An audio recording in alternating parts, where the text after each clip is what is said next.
नमस्कार दोस्तों, motivational banker में आपका स्वागत है। दोस्तों, हमें आपके लिए जीआईबी, सीआईबी और प्री प्रमोशन का वन स्टॉप सॉल्यूशन।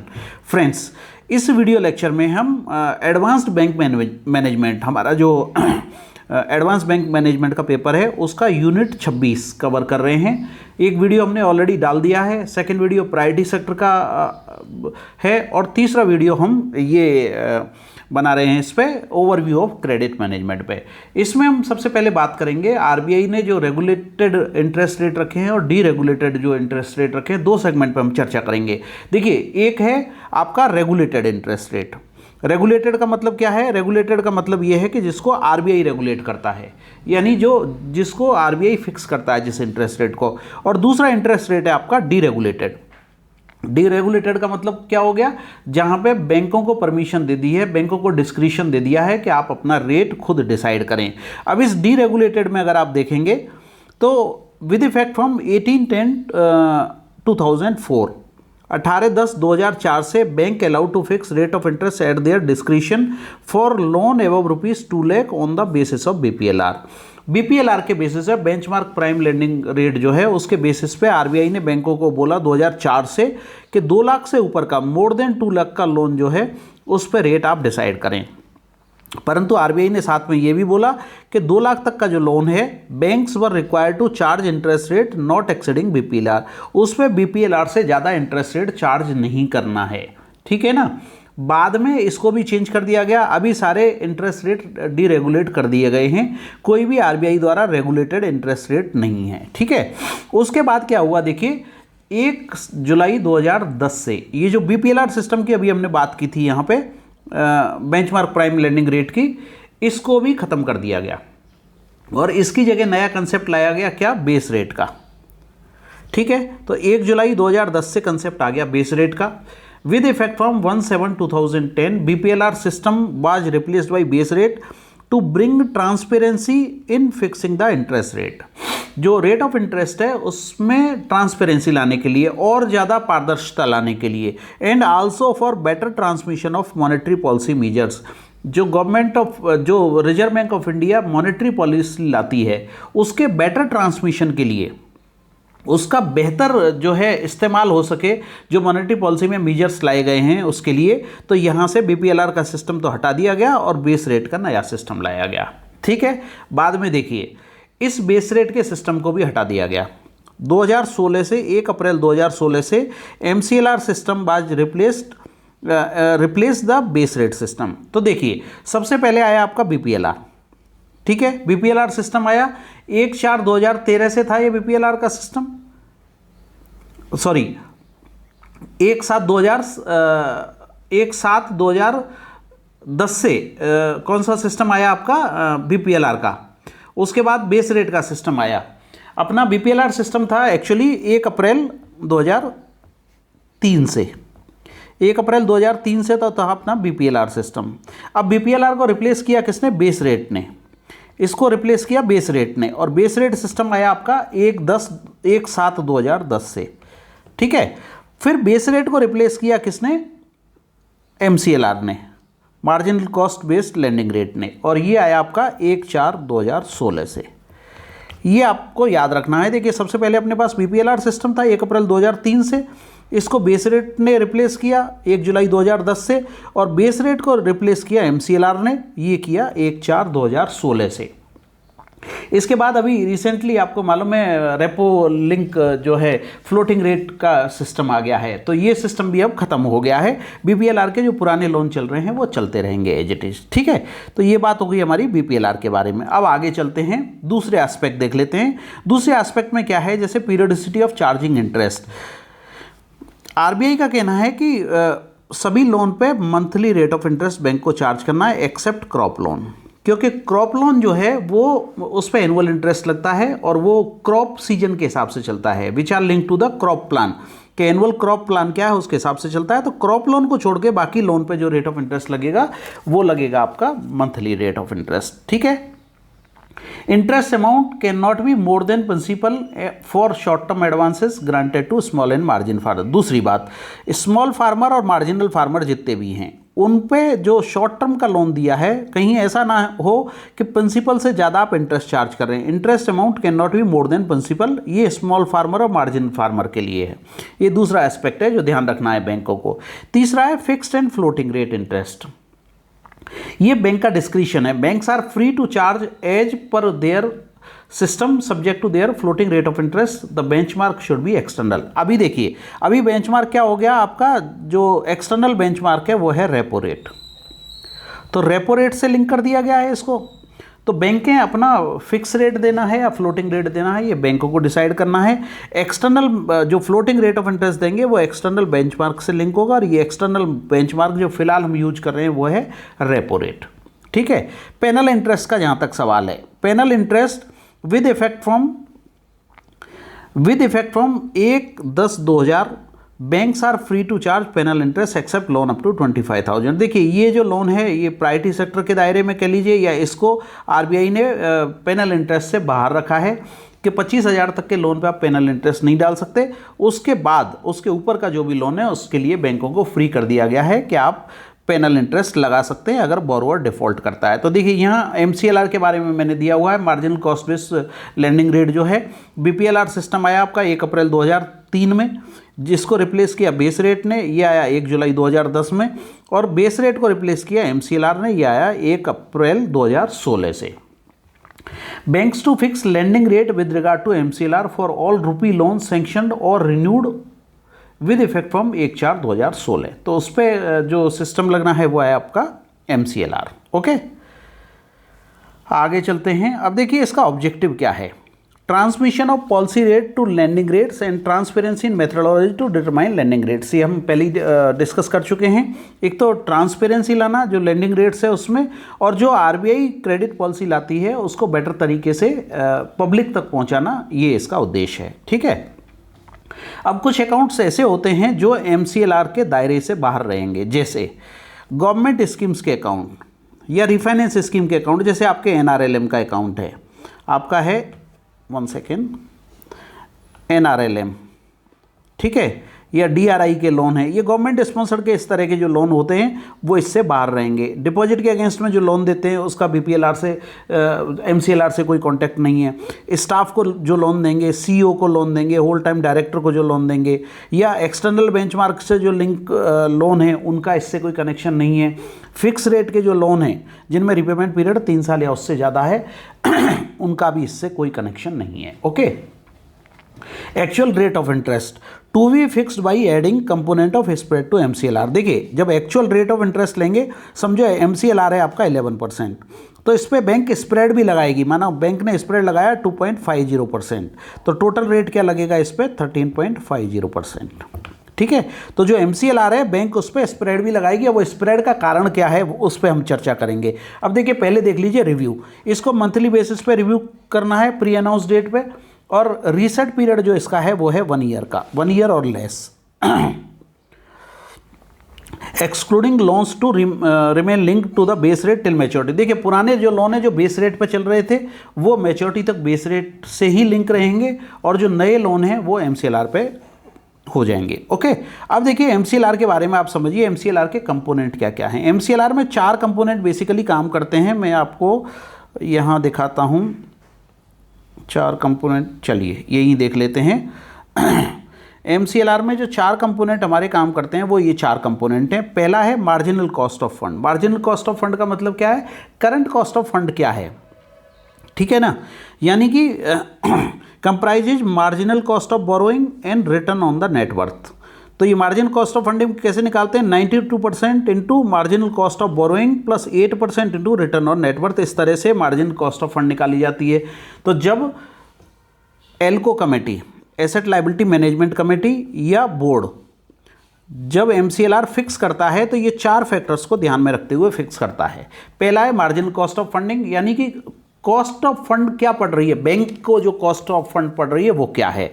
दूसरा है negative carry off the CRR. Negative carry off the CRR का मतलब क्या होता है, आप जानते हैं सीआरआर बैंक को मेंटेन करना पड़ता है आरबीआई के साथ में, और इस पे कोई भी रेट ऑफ इंटरेस्ट आरबीआई नहीं देती है। अब जितना पैसा आपका सीआरआर में चला गया, उस पैसे पे जो डिपॉजिट आपने लिया है उस पे तो आपको ब्याज देना पड़ेगा, परंतु यहाँ आपको ब्याज नहीं मिलता है। तो ये जो नेगेटिव कॉस्ट आती है इसकी, उसको भी कंसीडर करना पड़ता है जब आप MCLR फिक्स करेंगे। तीसरा है हमारी operating cost. All operating cost associated with providing loan product plus cost of raising fund. जब हम फंड्स रेज करते हैं उसमें जो कॉस्ट लगती है, या all operating cost associated providing loan product जब देते हैं उसमें जो ऑपरेशनल कॉस्ट, मतलब आप और हम जब ब्रांचों में काम कर रहे हैं तो यहाँ स्टाफ की कॉस्ट है ना, ये ऑपरेशनल कॉस्ट ही तो है आपकी। इसके अलावा जब हम फंड रेज करते हैं, Tier 1 कैपिटल लेते हैं या Tier 2 कैपिटल लेते हैं, AT1 बॉन्ड इशू करते हैं, तो उस कॉस्ट ऑफ फंड आती है, उसकी फंड रेजिंग की जो कॉस्ट आती है उसको भी ऑपरेटिंग कॉस्ट में हम इंक्लूड करते हैं। और चौथा है टेन्योर प्रीमियम। ये काफ़ी इंपॉर्टेंट है। टेन्योर प्रीमियम का मतलब क्या है, जितनी ज़्यादा मैच्योरिटी होगी, जितना ज़्यादा टेन्योर बड़ा होगा, उतना ही प्रीमियम बैंक चार्ज करती है। ठीक है, तो 1 ईयर का टेन्योर है तो 1 ईयर माना 5 साल का आपने लोन दिया है तो वहाँ टेन्योर प्रीमियम अलग होगा। माना आपने 7 साल का लोन दिया है तो वहाँ टेन्योर प्रीमियम अलग होगा। MCLR is tenure linked benchmark, MCLR for a particular maturity. ठीक है, 1 + 2 + 3 + टेन्योर प्रीमियम। ये तो ये चारों का 3 ये हो गए और चौथा टेन्योर प्रीमियम हो गया। तो टेन्योर प्रीमियम टेन्योर के हिसाब से लगता है। ठीक है ना, ज़्यादा टेन्योर होगा तो ज़्यादा प्रीमियम चार्ज करेंगे, कम टेन्योर होगा तो कम प्रीमियम चार्ज करेंगे। तो ये 4 फैक्टर्स हैं।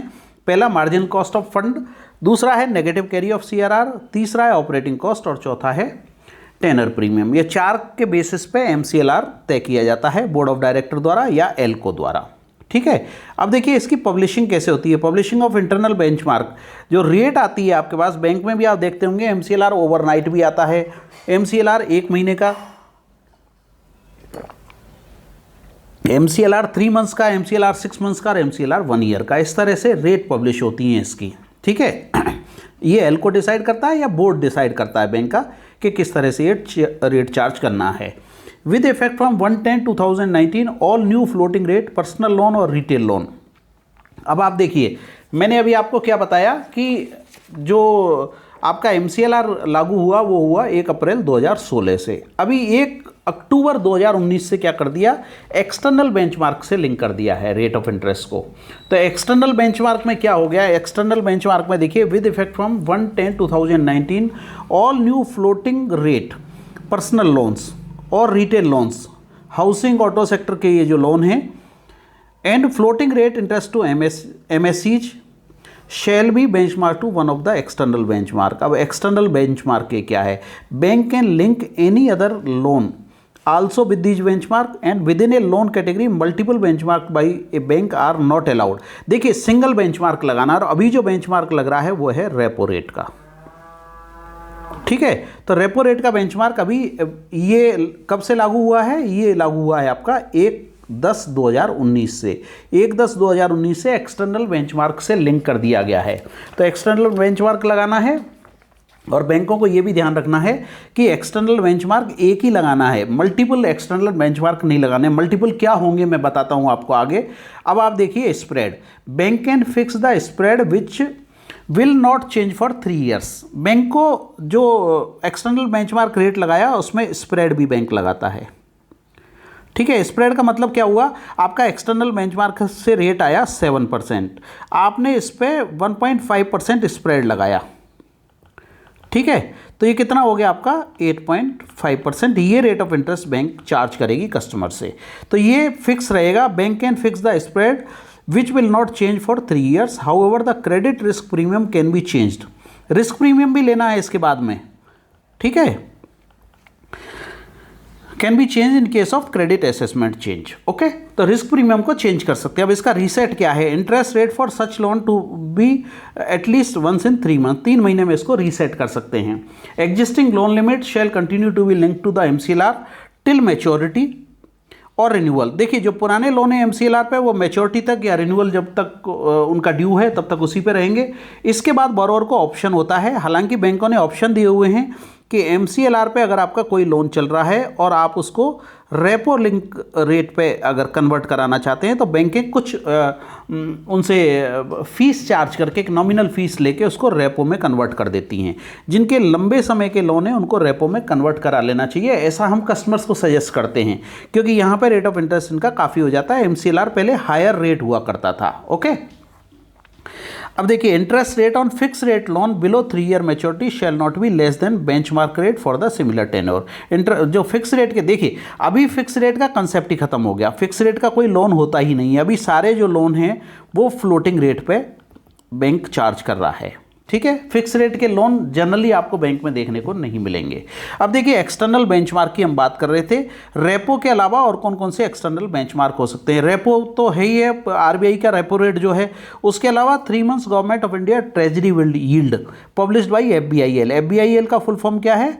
Financial benchmark India limited. तो ये 3 मंथ्स का गवर्नमेंट ऑफ इंडिया का ट्रेजरी बिल का जो यील्ड आता है और 6 मंथ्स का जो यील्ड आता है, ये भी एक्सटर्नल बेंचमार्क है, पर बैंकें इनको यूज नहीं करती हैं, यूजुअली रेपो से लिंक करके रखती हैं। Any other benchmark rate published by FBIL, जो फाइनेंशियल बेंचमार्क इंडिया लिमिटेड है, कोई भी और दूसरा भी एक्सटर्नल बेंचमार्क देती है तो उसको भी कंसिडर किया जा सकता है। पर बैंकें फिलहाल, मैक्सिमम बैंकें जो आज की तारीख में यूज कर रही हैं वो कर रही हैं रेपो बेस्ड, जो रेपो आरबीआई का रेपो रेट है उसी से एक्सटर्नल बेंचमार्क को लिंक कर रही हैं।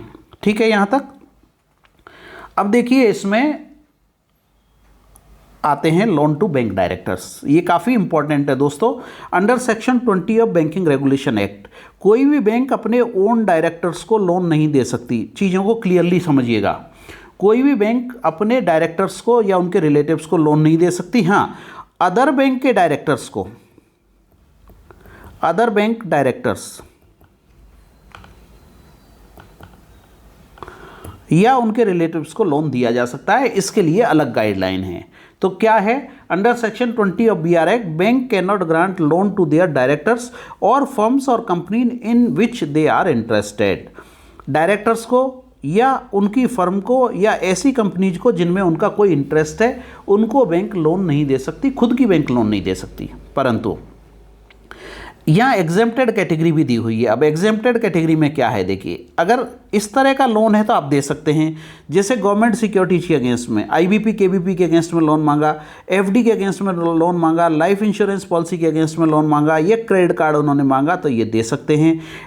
In addition if director is a staff member, तो स्टाफ को जो लोन मिलते हैं वो भी दे सकते हैं। ये एग्जेम्पशन कैटेगरी है। अब बात करते हैं हम दूसरे बैंक के डायरेक्टर्स के बारे में। ये तो हमने बात की, अपने बैंक के डायरेक्टर्स को लोन नहीं दे सकते, ये 2 एग्जेम्प्टेड कैटेगरी हैं इसमें। अब बात करते हैं दूसरे बैंक के डायरेक्टर्स के बारे में। देखिए, loan directors of other banks और देयर रिलेटिव्स और relatives of same bank directors. ठीक है, लोन बिलो ₹5 करोड़। देखिए, पहले लिमिट 25 लाख रुपए हुआ करती थी, जिसे रिसेंटली आरबीआई ने बढ़ा के 5 करोड़ रुपए कर दिया है। Can be sanctioned by an appropriate authority as per powers delegated subject to reporting to the board. अभी ये लिमिट कर दी है। दूसरी बैंक का माना कोई डायरेक्टर है तो उसको 5 करोड़ तक का लोन सैंक्शन किया जा सकता है। अब ये कौन सैंक्शन करेगा? माना एजीएम की पावर में तो एजीएम सैंक्शन करेंगे, माना चीफ मैनेजर की पावर में तो चीफ मैनेजर सैंक्शन करेंगे, डीजीएम की पावर में तो डीजीएम सैंक्शन करेंगे, और कमेटी की पावर में तो कमेटी सैंक्शन करेगी। जो भी अप्रोप्रिएट सैंक्शनिंग अथॉरिटी हैं वो 5 करोड़ तक का लोन दे सकते हैं दूसरे बैंक के डायरेक्टर्स को, उनकी कंपनीज को, उनकी फर्म्स को या उनके रिलेटिव्स को। ठीक है, यहाँ तक क्लियर है। अगर इससे ज़्यादा का लोन है, 5 करोड़ से ऊपर का अगर लोन है, loan of ₹5 crore and above, तो ये कहाँ जाएगा? ये जाएगा आपका बोर्ड ऑफ डायरेक्टर्स को। 5 करोड़ तक का लोन इंडिविजुअल या कमेटी, ज़्यादातर आजकल बैंकों में आप देख रहे हैं ना, कमेटी अप्रोच चलती है, इंडिविजुअल को कोई पावर नहीं होती है। तो डीजीएम हेडेड कमेटी है या रीजनल हेडेड कमेटी है या एजीएम हेडेड कमेटी है, जो भी कमेटी है वो उसको अप्रूव करेगी। और अगर किसी बैंक में इंडिविजुअल को पावर है तो इंडिविजुअल भी 5 करोड़ तक का लोन दे सकते हैं। जहाँ तक राइट ऑफ का सवाल है, डायरेक्टर्स को दिए गए कोई भी लोन आरबीआई की परमिशन के बिना राइट ऑफ नहीं किए जा सकते। डायरेक्टर्स को दिए गए कोई भी लोन आरबीआई की परमिशन के बिना राइट ऑफ नहीं किए जा सकते। ये section 20A of BR act में डिफाइन किया हुआ है। ठीक है, यहाँ तक क्लियर है बात। अब आ जाते हैं लोन अगेंस्ट शेयर्स।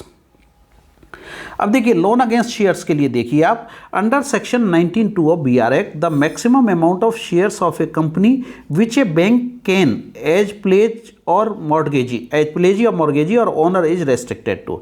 कोई भी बैंक को प्लेज करना है किसी कंपनी के शेयर्स को, तो कितना कर सकती है बैंक? बैंक की अपनी कैपिटल और रिजर्व के 30% या कंपनी की कैपिटल के 30%, दोनों में which ever is less, which ever is lower. इतना मॉर्गेज वो बैंक कर सकती है और उसके अगेंस्ट में लोन दे सकती है। Under section 21 bank can not give loan on the security of their own shares. Bank अपने शेयर्स के अगेंस्ट में ही लोन नहीं दे सकती।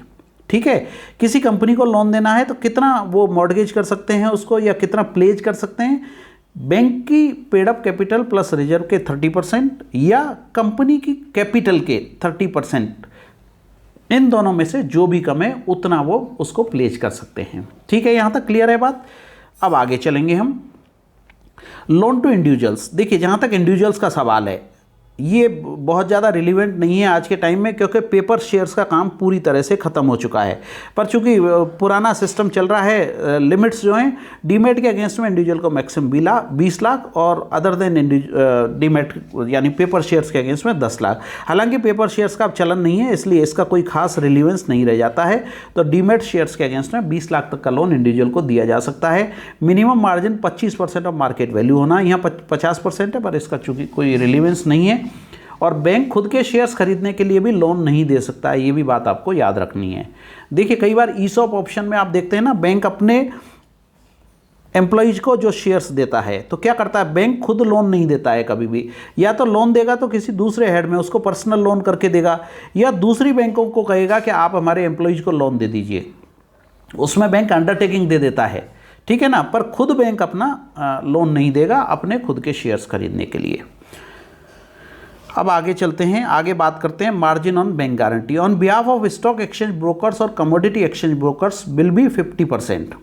मार्जिन जो है 50% होगा, जिसमें से 25% मार्जिन कैश मार्जिन होना है। माना स्टॉक एक्सचेंज ब्रोकर्स को या कमोडिटी एक्सचेंज ब्रोकर्स को आप बैंक गारंटी इशू कर रहे हैं तो मिनिमम मार्जिन 50% होना है, जिसमें से 25% कैश मार्जिन होना जरूरी है। Need based loan are allowed to share commodity brokers but no loan for बदला ट्रांजेक्शन। बदला ट्रांजेक्शन जो होते हैं उसके लिए लोन बैंक नहीं दे सकते, बाकी कमोडिटी ब्रोकर्स को और स्टॉक एक्सचेंज ब्रोकर्स को लोन दिया जा सकता है। ठीक है, कुछ और भी आरबीआई के रेस्ट्रिक्शंस हैं, देखिए उनको भी हम देख लेते हैं। अदर आरबीआई रेस्ट्रिक्शंस क्या कहते हैं? Loan against deposit of other banks. माना आप काम कर रहे हैं कैनरा बैंक में, आप काम कर रहे हैं कैनरा बैंक में और आपके पास में इंडियन बैंक की एफडी लेके कोई कस्टमर आता है, क्या आप लोन दे सकते हैं? क्या उसको नहीं दे सकते। अब इसका कारण क्या है? एफडी तो एफडी है। देखिए, आरबीआई में बहुत सारे इंस्टेंसेस ऐसे आए जब वहाँ कंप्लेंट हुई कि ये एफडी जो इन्होंने सबमिट की है वो फेक है, तो उसके बाद आरबीआई ने रेस्ट्रिक्ट कर दिया कि नहीं, आपको अपने एफडी के अगेंस्ट में तो लोन देना अलाउ है, दूसरी बैंक की एफडी के अगेंस्ट में आप लोन नहीं दे सकते, क्योंकि इसमें फ्रॉड के चांसेस बहुत ज़्यादा हैं। दूसरा, सर्टिफिकेट ऑफ डिपॉजिट बैंक जो इशू करती हैं, जिसको हम सीडी कहते हैं, सीडी के अगेंस्ट में भी बैंक में लोन का प्रोविजन नहीं है। कंपनी को अपने ही शेयर बाईबैक करने हैं, बैंक से लोन नहीं ले सकते, बैंक लोन नहीं दे सकती। ठीक है, under companies act 2030 companies can use free reserve, security premium account और proceeds of the share certificate to buyback. Buyback के लिए बैंक से लोन नहीं मिलेगा। ये जो फ्री रिजर्व है बैंक कंपनी का, या सिक्योरिटी प्रीमियम जो लिया है, या शेयर्स की या सिक्योरिटीज की जो प्रोसीड्स है, उसको वो इस्तेमाल कर सकते हैं बाईबैक ऑफ शेयर्स के लिए। तो ये दूसरे आरबीआई के रेस्ट्रिक्शंस हैं।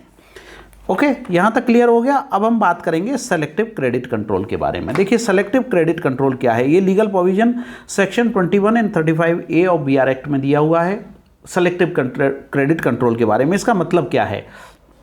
इसका मतलब ये है RBI restrictions on lending against sensitive commodities. देखिए, ऐसी कमोडिटीज जो पब्लिक यूज की हैं, जिसको मास कंजम्पशन यूज करता है, ठीक है ना, तो उस पर सेलेक्टिव क्रेडिट कंट्रोल लगाता है आरबीआई। सेंसिटिव कमोडिटीज भी हो सकती हैं और मास कंजम्पशन की कमोडिटीज भी हो सकती हैं। जैसे यहाँ एग्जांपल में मैंने दिया है आपको, जैसे गेहूँ है, रोज़ खाने में इस्तेमाल होगा आपको, राइस जहाँ खाते हैं वहाँ राइस इस्तेमाल होगा, कॉटन इस्तेमाल होगा, ऑयल इस्तेमाल होगा और शुगर इस्तेमाल होगा।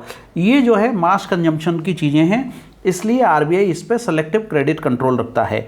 Restrictions can be in the form of fixing minimum maximum amount of loan, maximum कितना लोन हो सकता है, रेट ऑफ इंटरेस्ट, मार्जिन्स वगैरह, ये सब आरबीआई के कंट्रोल में रहता है। इसका पर्पज़ क्या है? देखिए, इसका पर्पज़ ये है कि स्पेकुलेटिव होल्डिंग नहीं कर लें लोग। यहाँ दिया है पर्पज़ क्या है? Prevent speculative holding with bank finance. माना किसी ने 100 करोड़ रुपए का या 1000 करोड़ रुपए का बैंक फाइनेंस ले लिया और इससे शुगर का स्टॉक कर लिया, अब शुगर की कमी हो गई, शुगर की कमी हो गई तो शुगर का भाव बढ़ जाएगा। अगर ज़रूरी चीज़ों का दाम बढ़ जाएगा, गेहूं का या राइस का या शुगर का दाम बढ़ जाएगा, तो पब्लिक के लिए भी परेशानी होती है और इससे इन्फ्लेशन भी बढ़ता है। इसलिए आरबीआई इनको कंट्रोल करके रखती है। ठीक है, तो बैंकें कितना लोन दे सकती हैं, उसमें मार्जिन कितना रखना है, ये सारा आरबीआई डिसाइड करता है, जहां सेलेक्टिव क्रेडिट कंट्रोल का मामला है। Presently bank have discretion to lend against all the commodity except, देखिए अभी सेलेक्टिव क्रेडिट कंट्रोल में शुगर को इन्होंने लिया हुआ है, तो बफर स्टॉक ऑफ शुगर, इसके अलावा अनरिलीज स्टॉक ऑफ शुगर, इस पे जो है कंट्रोल है। With sugar mills representing levy sugar and free sale sugar, RBI has prescribe margin of 10% on unreleased stock of sugar with sugar mills representing levy sugar और margin of 0% of buffer stock. ये academic point of view से आप याद रख सकते हैं इसको। Okay, तो ये बात हो गई हमारी सेलेक्टिव क्रेडिट कंट्रोल के बारे में। इसके बाद हम बात करेंगे मिसलेनियस इश्यूज पे। आगे देखते हैं मिसलेनियस इश्यूज क्या कहते हैं। लोन अकाउंट अगर एक बैंक से दूसरी बैंक में ट्रांसफर करना है तो उसके लिए आरबीआई की पॉलिसी क्या है। Existing bank to convey decision within 15 days. BCSBI जो कोड है माइक्रो स्मॉल एंटरप्राइजेज के लिए, वो कहता है कि 15 दिन में आपको अपना डिसीजन कन्वे करना है लोन ट्रांसफ़र का। ठीक है, इसके अलावा undertaking from the borrower in case of new loans, borrower to give undertaking detail about loan facilities from other bank. जब भी नया लोन दे रहे हैं तो उसको अंडरटेकिंग देना है कि दूसरे बैंक से उसने क्या फैसिलिटी ले रखी है। माना कोई लोन क्लोज हो गया तो उसके जो डॉक्यूमेंट हैं वो बैंक को 15 दिन में रिलीज करने होते हैं, अदरवाइज बैंक में पेनल्टी का प्रोविजन है। अगर 15 दिन से ज़्यादा, माना कोई मॉर्टगेज डीड है, समझो एक हाउसिंग लोन दिया आपने, बोरोवर ने क्लोज कर दिया और आपने 15 दिन के अंदर उसका सेल डीड लौटा के नहीं दी, तो कस्टमर चाहे तो आपसे क्लेम कर सकता है। 15 दिन के बाद बैंक को इस पे पेनल्टी पर डे के हिसाब से पेनल्टी देनी होगी। ठीक है, चलिए अब आगे चलते हैं। Loan system of bank credit. देखिए loan system of bank credit में क्या दिया हो, क्रेडिट डिलीवरी जो है वो किस तरह से होनी है। देखिए इसमें हम दो पार्ट में इस पर चर्चा करेंगे। एक मिनट में स्पेस देख लेता हूँ कहाँ, यहाँ कर सकते हैं हम। दो पार्ट में इसमें चर्चा करेंगे। देखिए इसमें होता क्या है, जब भी हम लोन देंगे तो उसको दो पार्ट में डिवाइड करते हैं। एक है फिक्स्ड पोर्शन, एक है आपका फिक्स्ड पोर्शन और दूसरा है आपका फ्लक्चुएटिंग पोर्शन। पेन शायद कुछ दिक्कत दे रहा है। फ्लक्चुएटिंग पोर्शन, ठीक है, ये दो पार्ट में डिसाइड करते हैं। अब देखिए मैं थोड़ा ऊपर ले चलता हूँ आपको। यहाँ देखिए ये क्यों करते हैं, ताकि फंड्स की प्लानिंग बेटर तरीके से हो सके। उसे कैसे प्लान करना है, तो फंड्स का मतलब क्या है, डिपॉजिट जो बैंक के पास में आ रहा है और जो लोन बैंक दे रहा है, वो दोनों को किस तरह से बैंक बेटर तरीके से प्लान कर सकता है, उसके लिए लोन डिलीवरी का सिस्टम बनाया हुआ है। आप समझिए, माना बैंक ने सारा जो लोन देना है वो वर्किंग कैपिटल में दे दिया। अब वर्किंग कैपिटल दे दिया, यहाँ कस्टमर इस्तेमाल ही नहीं कर रहा, तो अनड्रॉन पोर्शन रह जाएगा। अनड्रॉन पोर्शन रह जाएगा तो उस पर क्या होगा, कैपिटल एडिक्वेसी रेशियो बैंक को मेंटेन करना होता है। तो इसलिए बैंक को एक बेटर प्लानिंग करनी होती है कि कितना पोर्शन टर्म लोन में जाना चाहिए और कितना पोर्शन आपका वर्किंग कैपिटल में जाना चाहिए। Fund based working capital limit, देखिए पहले जो है 10 करोड़ हुआ करता था, अभी इसका कोई मतलब नहीं है, इसको भले ही आप हटा सकते हैं। अभी 1/4/2019 से 150 करोड़ एंड एबव का अगर कोई भी लोन देना है बैंक को, तो इसको दो पार्ट में डिवाइड करना पड़ेगा। पहला है फिक्स पार्ट और दूसरा है fluctuating part. 150 crore and above का अगर बैंकिंग सिस्टम से कोई भी लोन है तो बैंक को क्रेडिट डिलीवरी सिस्टम पर जाना पड़ेगा। छोटे लोन्स में जरूरी नहीं है, पर 1 अप्रैल 2019 से पहले ये 10 करोड़ एंड अबव हुआ करता था, अभी पैसे की वैल्यू कम होती जा रही है, तो अभी इसको 150 करोड़ एंड अबव कर दिया गया है। तो इसको दो पार्ट में डिवाइड करना पड़ेगा। अब दो पार्ट में भी क्या है, देखो 1/7/2019 से ये कर दिया है कि फिक्स पोर्शन 60% आपका होना है। ठीक है, वर्किंग कैपिटल टर्म लोन, जो आपका टर्म लोन पोर्शन है वो 60% होना है। Working capital term loan can be paid in EMI bullet payment and can be renewed. Fluctuating portion जो CC पोर्शन है आपका, जो CC पोर्शन है आपका, वो कितना बच गया आपका 40%। फ्लक्चुएटिंग पोर्शन हो गया आपका 40% और फिक्स पोर्शन मैक्सिमम हो सकता है आपका 60%। ठीक है, देखिए अनड्रॉन पोर्शन के लिए जैसा मैं बता रहा था, यहाँ क्रेडिट कन्वर्जन फैक्टर लगता है और उससे मल्टीप्लाई करके हम कैपिटल एडिक्वेसी रेशियो के लिए इसको 20% लेते हैं। जो भी अनड्रॉन पोर्शन है, जो भी पैसा कस्टमर ने विड्रॉ नहीं किया है, उस पर बैंक को कैपिटल मेंटेन करनी होती है और ये कैपिटल एडिक्वेसी रेशियो के लिए है 20%। ओके, तो बैंक को ये भी इंश्योर करना होता है कि जो पैसा दिया है उसका पूरा इस्तेमाल कस्टमर करे। Security will be common for both, that is charge on current asset. जो सिक्योरिटी होगी फिक्स पोर्शन और फ्लोटिंग पोर्शन के लिए कॉमन होगी। ठीक है, तो वर्किंग कैपिटल टर्म लोन कितना हो गया, 1 जुलाई 2019 से 60% और जो फ्लक्चुएटिंग पोर्शन है, जो सीसी कंपोनेंट है, वो हो गया आपका 40%। अब आते हैं हम लोन टेक ओवर पॉलिसी पे। लोन टेक ओवर पॉलिसी क्या कहती है, there should be a board approved policy for take over of loan from other bank. जब हम दूसरी बैंकों से लोन टेक ओवर करेंगे तो एक बोर्ड अप्रूव्ड पॉलिसी होना चाहिए और उसके हिसाब से हम टेक ओवर करेंगे। कोई भी क्यूएमसी का केस, क्विक मॉडलिटी जिसको कहते हैं, जो 6 महीने से साल भर के अंदर एनपीए हो गया है, उसको टेक ओवर नहीं करना है। Before take over bank will take credit report from transferor bank. जिस बैंक से ट्रांसफर हो रहा है उससे सेटिस्फैक्ट्री क्रेडिट रिपोर्ट आने के बाद ही इसको टेक ओवर करेंगे। इसके अलावा फेयर प्रैक्टिस कोड भी कुछ कहता है, while processing loan application terms and condition and rejection of application fair practice code guidelines to be followed. जो फेयर प्रैक्टिस कोड में गाइडलाइन दी हुई हैं, कोई भी लोन प्रोसेस करना है कितने टाइम में प्रोसेस करेंगे, टर्म्स कंडीशन क्या होंगी, रिजेक्शन अगर कर रहे हैं एप्लीकेशन का तो उसका प्रॉपर रीजन देना है, ये सारा फेयर प्रैक्टिस कोड में दिया हुआ है। इसके अलावा लेंडिंग के लिए BCSBI की गाइडलाइंस को भी बैंकों को फॉलो करना है। ठीक है, ये जनरल रूल्स हैं जो बैंकों को फॉलो करने होते हैं। अब आते हैं हम लोन फ्रॉड्स के बारे में। देखिए कोई भी लोन है उसमें फ्रॉड का कैसे पता चलेगा बैंक को, इसके लिए अर्ली वार्निंग सिग्नल दिए हुए हैं, EWS जिसको हम कहते हैं। अर्ली वार्निंग सिग्नल क्या है, ये बताते हैं आपको। जैसे समझिए एक कस्टमर 5 करोड़ की वर्किंग कैपिटल लिमिट आपकी बैंक से यूज कर रहा है, अगर उसका जो बैलेंस है, आउटस्टैंडिंग बैलेंस है, हमेशा 5 करोड़ के आसपास चलता है या उससे भी ऊपर चलता है, तो आपको क्या पता चलेगा, आपको ये मालूम चलेगा कि कस्टमर के पास लिक्विडिटी क्रंच है, या कस्टमर समझो राउंड फिगर में चेक काट रहा है। तो इससे पता चलेगा कि जेन्युइन ट्रांजैक्शन नहीं है, ये सिर्फ एकोमोडेशन हो रहा है। माना उसने 1.5 करोड़ रुपए का इधर डेबिट किया, फिर 1.5 करोड़ रुपए जमा कर दिया। तो इससे क्या दिख रहा है आपको, इससे बैंकर को ये समझ में आना चाहिए कि ये सिर्फ अकाउंट में एंट्री दिखाने के लिए कस्टमर कर रहा है, या इसका कलेक्शन पॉलिसी बहुत वीक है। तो ये सारे अर्ली वार्निंग सिग्नल होते हैं जिससे बैंकर को पता चलता है कि ये लोन में फ्रॉड होने वाला है या लोन में आगे पीछे जाके इसकी रिकवरी में इशू खड़ा होने वाला है। तो bank should identify fraud on the basis of EWS, early warning signal.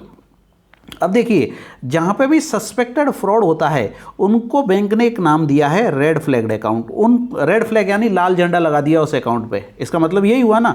तो रेड फ्लैग अगर आपने उस अकाउंट पे लगा दिया तो ये इसका मतलब ये है कि इस अकाउंट में सस्पेक्टेड फ्रॉड है, यहाँ फ्रॉड होने के चांसेस हैं। और रेड फ्लैग्ड अकाउंट के लिए एक लिमिट दी है RBI ने 50 करोड़ एंड एबव। ये अकाउंट को रेड फ्लैग्ड अकाउंट में डिक्लेयर कर सकते हैं अगर यहाँ सस्पेक्टेड फ्रॉड है। और जहाँ पे लार्ज अमाउंट इन्वॉल्व है यानी 50 करोड़ एंड अबव का अमाउंट इन्वॉल्व है, उनका रिपोर्टिंग RBI को जाता है क्लिक के थ्रू।